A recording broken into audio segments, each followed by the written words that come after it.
She texted, "I think maybe we need to break up." I surprised her by replying, "I agree. Your stuff will be on your porch in an hour." Her follow-up text was a scrambled panic of, "Wait, I was joking," but I wasn't. I, 31, male, was sitting at my desk, reviewing quarterly reports when the text came through. Madison, 28, had been playing these games for months, but this was the finale she didn't see coming. I had just finished a tedious spreadsheet when my phone buzzed. Her text, my heart didn't skip a beat. It just settled. I wasn't hurt. I wasn't angry, just relieved. The text was another one of her tests, a tactic she'd used for months, usually when she didn't get her way. The last time was because I had to work late on a project and couldn't make it to her friend's impromptu dinner party. This time I could feel it was the last time. My thumb hovered over the keyboard. I wasn't going to beg. I wasn't going top lead. I wasn't going to fight for something that was already broken. I typed out my response. "I agree. Your stuff will be on the porch in an hour." The typing bubbles appeared instantly, then disappeared and then reappeared in a frenzy. Wait, what? I was joking. Babe, call me. This isn't funny. This was the final round of a game I was no longer willing to play. I put my phone on silent, pushed the quarterly reports aside, and started packing. The typing bubbles appeared immediately, disappeared, then a flood. Wait, what? I was joking. Babe, call me. This isn't funny. I was testing you. Testing me. There it was, the admission. I put my phone on silent and got to work, not on quarterly reports, but on packing. 2 years of her gradually moving in without ever officially living here. Time to reverse that process. I started with the bathroom, her 17 different shampoos, face masks, that expensive straightener, and the medicine cabinet now looked empty without her stuff. Good. Next, the bedroom, her clothes that she left for convenience, the jewelry box on my dresser, the decorative pillows that served no purpose, and the fake plants she insisted made the room pop. I moved to the living room, her yoga mat, the book she never read, but displayed for aesthetics, and the scratchy blanket. The framed photo of us from her cousin's wedding felt like a relic. She looked great. I looked trapped. It was accurate. Finally, the kitchen. Her specialty coffee pods, the juicer used twice fancy wine glasses, and the air fryer she begged for only. To complain, it took up too much counter space. In 45 minutes, I had 6 boxes and 3 garbage bags, neat, organized, ready for pickup. My phone was a nuclear reactor of notifications.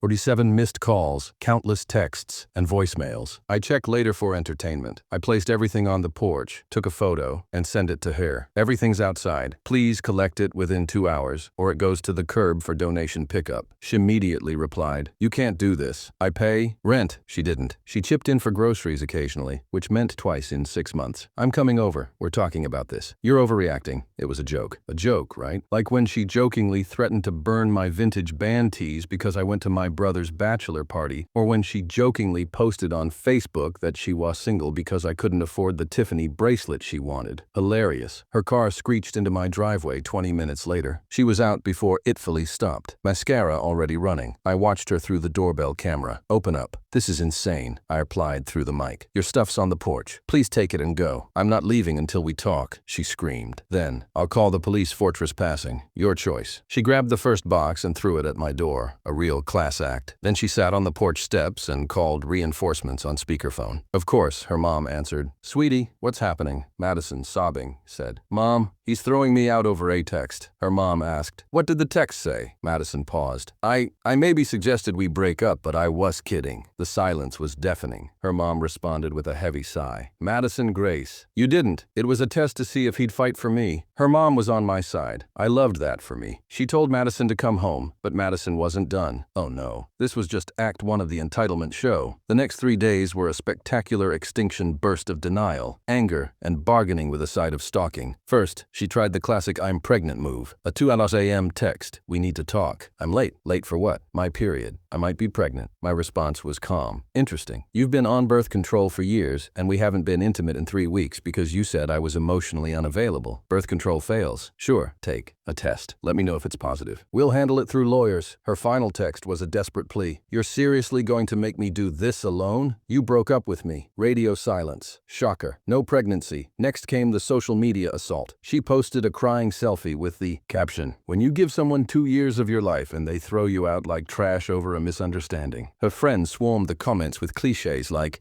"Men are trash and you deserve better, queen." But some mutual friends knew their story. My friend Carlos commented, "Didn't you break up with him though?" Madison deleted the post within an hour. Then, she tried the possession game. claiming I had things of hers I didn't return. Her grandmother's ring that never existed, a laptop charger that was mine, sentimental items, be specific or shut up. I sent one final text. Everything you left here was on the porch. You threw a box at my door, then left with it all. I have doorbell footage. Stop. She escalated to workplace drama. She called my office pretending to be from my doctor's office about urgent test results. The receptionist, bless her heart, put her through to my cell. I recognized her voice immediately. Impersonating medical staff is illegal, Madison. This is harassment. Next contact goes through lawyers. She threatened to expose my secrets. What secrets? My browser history, my football highlights and cooking videos. She hung up. The peak entitlement came when she showed up at my gym at 6 a.m. I was mid-bench press. When I saw her at the front desk, pointing at me, the gym staff approached. "Sir, this woman says she's your girlfriend and lost her key card. Ex-girlfriend. We broke up 4 days ago. She's not authorized." Madison pleaded, "Babe, don't be like this." I simply said, "She texted me breaking up." I agreed. Now she's following me. Security got involved and escorted her out. Her membership was flagged. She screamed about me ruining her fitness journey, a gym she hadn't been to once in 2 years. That afternoon, her friend Brittany called. "You need to take Madison back. She's sleeping on my couch and crying constantly." I told her, "Sounds like a you problem." Brittany argued she made a mistake. "Everyone tests their relationships. Healthy people don't," I replied. "She's threatening to do something dramatic, like buy a plane ticket to her ex's city. Cool. Hope they're happy." Brittany called me heartless. I was just single by Madison's choice. The ex-boyfriend move was pure manipulation. She wanted me to panic, beg her not to go, and fight for her. Instead, I blocked her on everything and went about my life. 2 weeks later, Madison's spiral accelerated. The ex-boyfriend trip was a total fabrication. Her cousin DM'd me the truth. She was at her aunt's house 2 towns over, and even her family was tired of the drama. She hired a life coach who contacted me on LinkedIn. "Hi, I'm working with someone from your past to clear negative energy blocks. Would you be open to a healing conversation?" My response, "No. Closure is important," she said. "I'm closed spiritually and literally blocked." Then she tried the mutual friends approach, showing up at every group event. Game night at Carlos's. She acted surprised to see me,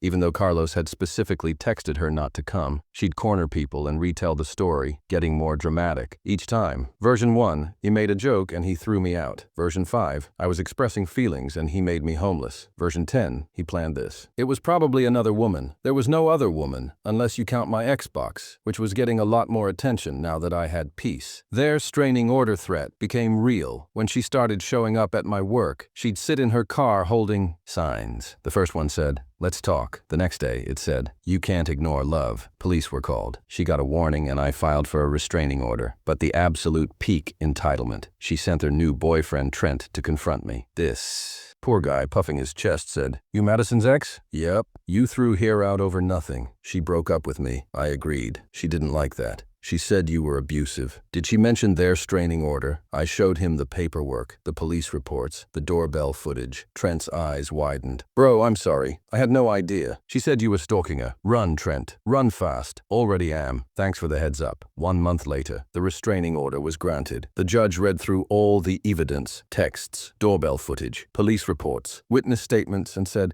"Ma'am, you broke up with him." He accepted. Everything else is harassment. Madison tried to argue it was a miscommunication.